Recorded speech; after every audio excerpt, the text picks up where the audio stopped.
पहले water strike और उसके बाद पाकिस्तान पर डिजिटल स्ट्राइक। पहलगाम हमले के बाद भारत ने जब ये डबल स्ट्राइक की तो मुझे रामधारी सिंह दिनकर की वो पंक्तियां याद आई कि याचना नहीं अब रण होगा, जीवन जय या मरण होगा। क्योंकि पहलगाम में जो कुछ हुआ उसके बाद हिंदुस्तान ने यह स्पष्ट कर दिया है कि अब शब्दों का समय नहीं है, प्रहार का समय है। उस प्रहार के पहले हम आपको चेतावनी पर चेतावनी दे रहे हैं।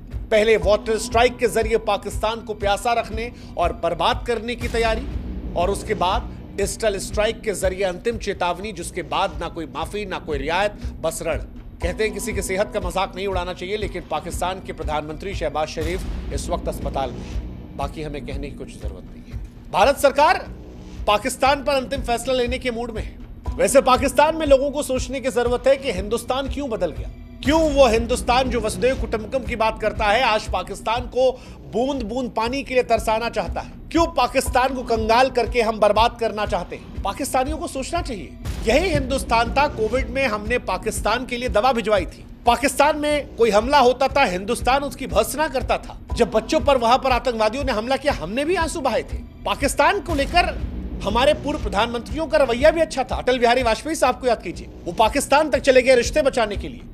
पाकिस्तान से जाकर कहा कि भाई साहब हमें आपको बेहतर तरीके से रहना है, पड़ोसी नहीं बदले जाते। हमने तमाम कोशिशें की, एक दूसरे के यहां आना जाना जारी रखा, लेकिन आज ना खेल है, ना व्यापार, ना कलाकार, ना सोशल मीडिया। आज पानी की बूंद तक को लेकर हमने वाटर स्ट्राइक कर रखी है। 2008 में हमने आईपीएल बैन किया, 16 में हमने व्यापार बैन किया, 19 में हमने कलाकार बैन किया, 25 में हमने सिंधु जल समझौता सस्पेंड किया, और अब वीजा रद्द कर दिया है, उनके राजनयिकों को यहां से हटा दिया है, उनके लोगों को यहां से भगाया है, और तो और पाकिस्तान का हिंदुस्तान में दिखना भी बैन कर दिया है। पाकिस्तानियों को सोचना चाहिए कि आखिर ऐसा क्यों हुआ कि भारत को यह रास्ता उठाना पड़ा। भारत जैसा देश जो दुनिया का स्वागत करता है, भारत जैसा देश जो वसुधैव कुटुंबकम में यकीन रखता है, वो क्यों अपने पड़ोसी का हुक्का पानी बंद करने लगा। सोचना चाहिए पाकिस्तान को। हमारे ही प्रधानमंत्री अटल बिहारी वाजपेयी साहब ने कितनी बड़ी बड़ी बातें की थी। पाकिस्तान से रिश्ता करने के लिए क्या नहीं किया उन्होंने, बदले पाकिस्तान ने क्या दिया हमें। आज हम उनके देश के राजनयिकों को निकाल रहे हैं। पाकिस्तान के लोगों को सोचना चाहिए कि वो कौन सा कड़वा सच है जिसने भारत को इतना मजबूर कर दिया कि आज भारत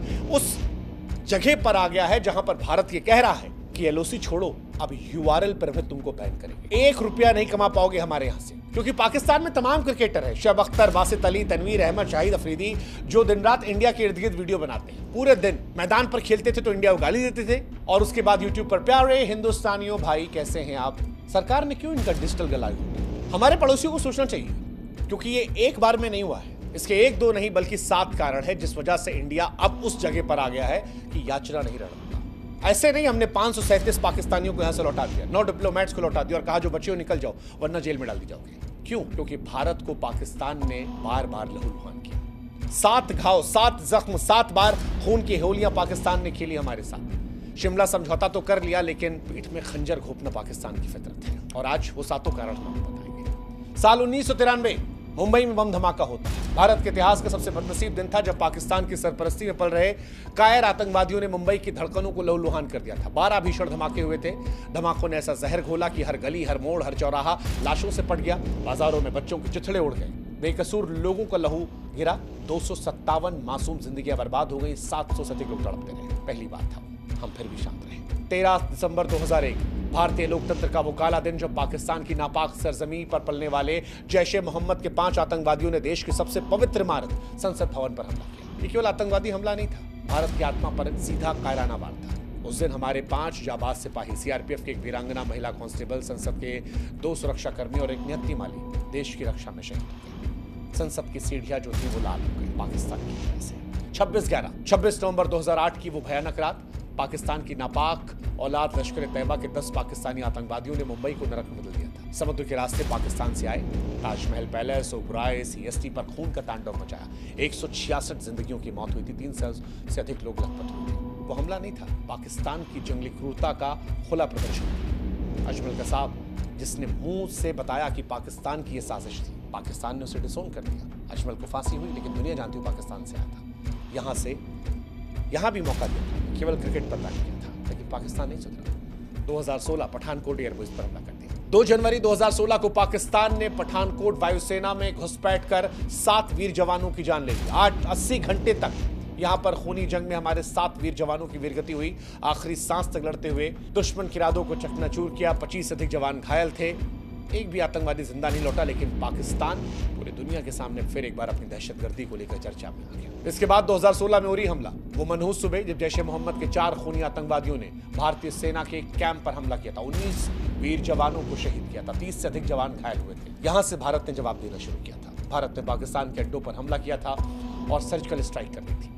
उम्मीद थी कि शायद पाकिस्तान समझ जाएगा, लेकिन पाकिस्तान नहीं समझा। फिर 2019 से पुलवामा, 14 फरवरी 2019 वो खौफनाक दिन जब पाकिस्तान के आतंकी संगठन जैश ए मोहम्मद के आतंकवादियों ने पुलवामा में गाड़ी से सीआरपीएफ के काफिले की बस को टक्कर मारा था। 40 जवान शहीद हुए थे। भारत ने फिर बदला लिया, बालाकोट एयर स्ट्राइक की, पाकिस्तान के आतंकवादी अड्डों को बमों की बरसात से उड़ा दिया। लेकिन कायर पाकिस्तान जब 2025 में नहीं लड़ पाया तो कायरता से पहलगाम में हिंदुओं को निशाना बनाया। हिंदू पहचान होने की वजह से उन्हें मरवा डाला।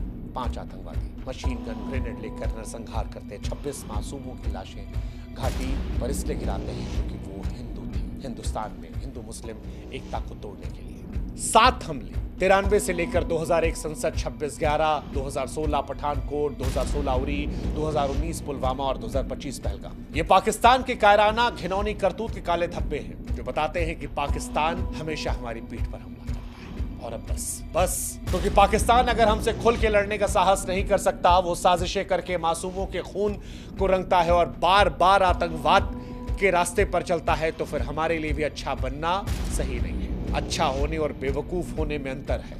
हिंदुस्तान अच्छा है लेकिन बेवकूफ नहीं, क्योंकि हिंदुस्तान समझता है कि पाकिस्तान सामने से नहीं आता और इसीलिए हमने एक कदम उठाया। इसीलिए हमने पाकिस्तान पर यह डिजिटल स्ट्राइक की। वाटर स्ट्राइक के बाद डिजिटल स्ट्राइक पाकिस्तान को तोड़ने के लिए है। पाकिस्तान पर असर पड़ेगा क्योंकि पाकिस्तान पहले से कंगाल भारत के डिजिटल और आर्थिक चक्रव्यूह में फंस गया। इसका हाल ऐसा ही है जैसे जंगल में फंसा चूहा, ना रास्ता ना राशन, और पाकिस्तान इससे झेलेगा। पाकिस्तान इससे आर्थिक तबाही को झेलेगा। शुएब अख्तर जैसे पाकिस्तानी जो लाखों करोड़ों रुपए कमाते हैं, अब उन्हें वो पैसे नहीं मिलेंगे। वो पाकिस्तान के टैक्स में जाते पैसे। डिजिटल नाकेबंदी, पाकिस्तान जो हिंदुस्तान को बदनाम करने की साजिशें करता है, वो अपने अंदर खेलो कूदो। जंगल ने मोर नाचा किसने देखा? हमें घंटा फर्क पड़ता है। पानी की ट्रीटी से उनको झटका लग ही रहा है। अंतर्राष्ट्रीय बेइज्जती, FATF के ग्रे लिस्ट पे पाकिस्तान पहले से ही है। अब और नंगा होगा कि हिंदुस्तान ने बैन कर दिया। पहला कदम हमने उठाया।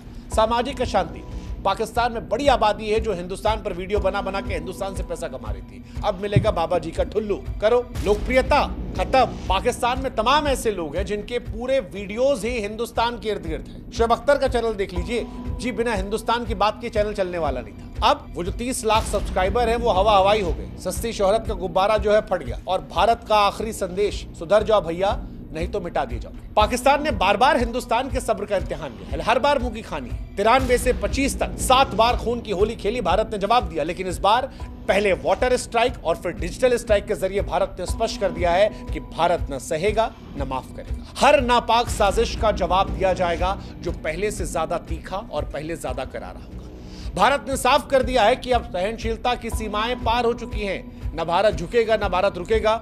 अब जो भी करेगा उसको उसी की भाषा में जवाब दिया जाएगा, चाहे वो सीमा पर हो या फिर टीवी की स्क्रीन पर हो, मोबाइल की स्क्रीन पर हो। भारत ने डिजिटल स्ट्राइक के जरिए पाकिस्तान को एक बार फिर आईना दिखाया है कि अपना नापाक चेहरा खुद देखो और डूब मरो। आतंक का साथ देने वालों का भी कोई भविष्य नहीं है। सुधर जाओ या खत्म हो जाओ। इतिहास का हिस्सा बनने को तैयार हो जाओ। भारत स्पष्ट है कि ना पानी, ना पैसा, ना प्रोपेगेंडा।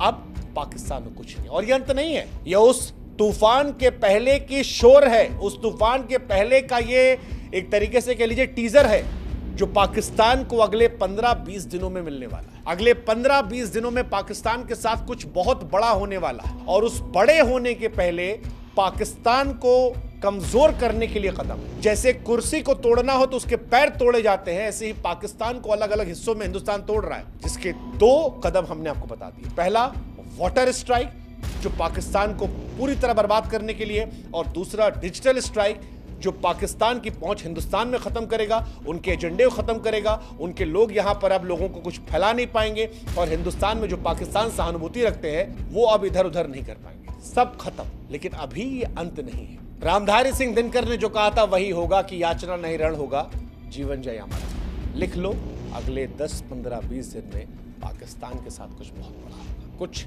बहुत बड़ा। आमतौर पर खामोशी होती है बड़े तूफान के पहले, लेकिन इस बार शोर है पाकिस्तान की बर्बादी के पहले जो उसने पहलगाम में किया। हिंदुस्तान पर हमला नहीं था, ये हिंदुस्तान के अस्तित्व पर हमला था और पहली बार नहीं था।